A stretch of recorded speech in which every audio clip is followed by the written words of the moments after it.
Hi guys, how are you doing? Welcome back to my YouTube channel and a happy new month. I hope November is taking you nicely. This day I want to thank you all because we're finally at 2,000 subscribers, so I really appreciate it. So thank you so much for the support so far, and I hope that you are being inspired and learning something new every day about HIV.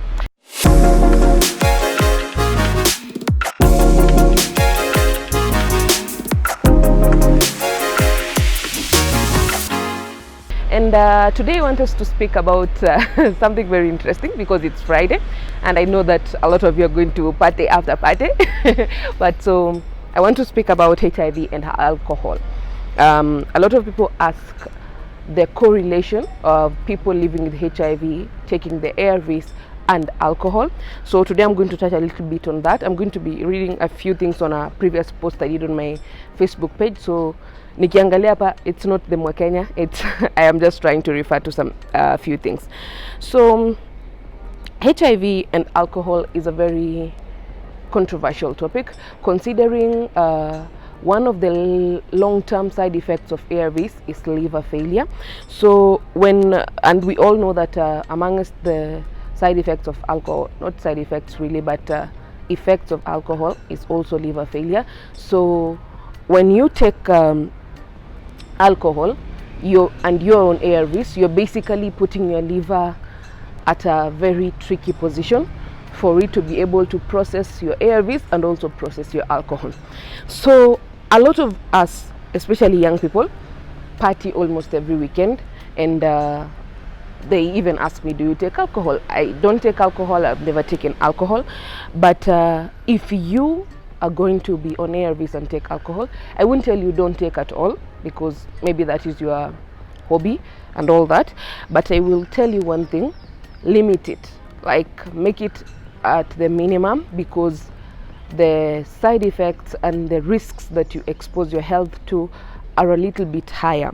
So alcohol is bad for our immune system, and because when you have HIV, your immunity is already lowered, it's already at a risk. So when you're taking alcohol, it means that you are risking your immune system. We already have a compromised immune system, so there's no need of compromising it further. Another thing, drinking too much alcohol can weaken your immune system, which will mean that when opportunistic infections hit you, it will make it harder for your immunity to be able to fight them off. Because we all know that when someone is at an undetectable viral load, it means that when opportunistic infections hit them, the body is able to fight on its own, whether they are on ARVs, or not, because what ARVs does it basically level up the immune system of a person living with HIV. But when you're taking alcohol and your immunity is weakened and already HIV has weakened it, it means that you are increasing your body to more side effects, to more opportunistic infections, and you're weakening your body's power to be able to fight off any infections, even if it's just a common cold. It also increases the chances that you will experience more side effects from your HIV medications. In one of the previous videos, I talked about some side effects of ARVs, and we know that ARVs don't exactly just come into your body and feel nice and welcome and all that. Sometimes they come in with a lot of side effects, and these side effects can be actually very severe, especially if you're mixing alcohol and ARV medications. Also, alcohol can affect the decisions you make about safer sex. Why? Because when you take HIV medication regularly and you practice safer sex, when you're not high, you are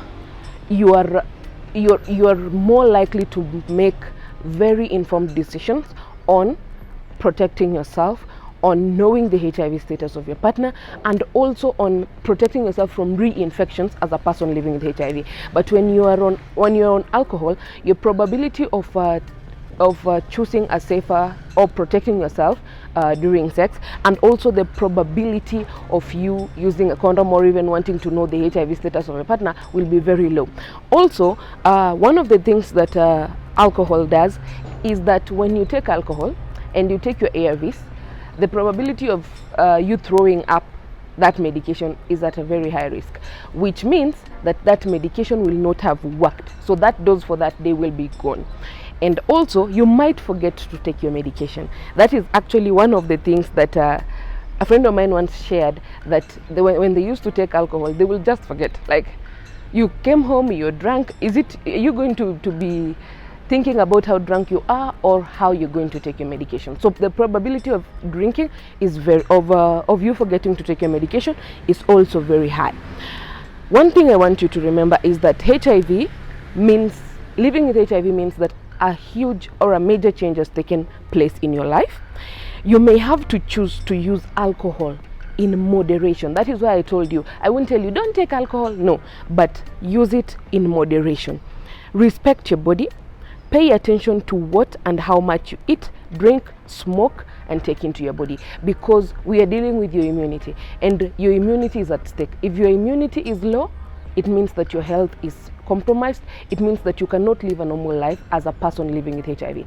Living with HIV is not life-threatening, but it's life-changing. And sometimes you need to make some decisions, some very informed decisions. So as you go out to party after party, please remember that do it in moderation. Just because you're living with HIV does not mean that you cannot have fun. Have fun, but also know where the moderation starts and where it stops. Thank you. Continue liking, sharing, and subscribing, and please interact with me on the comment section. Thank you so much. God bless you.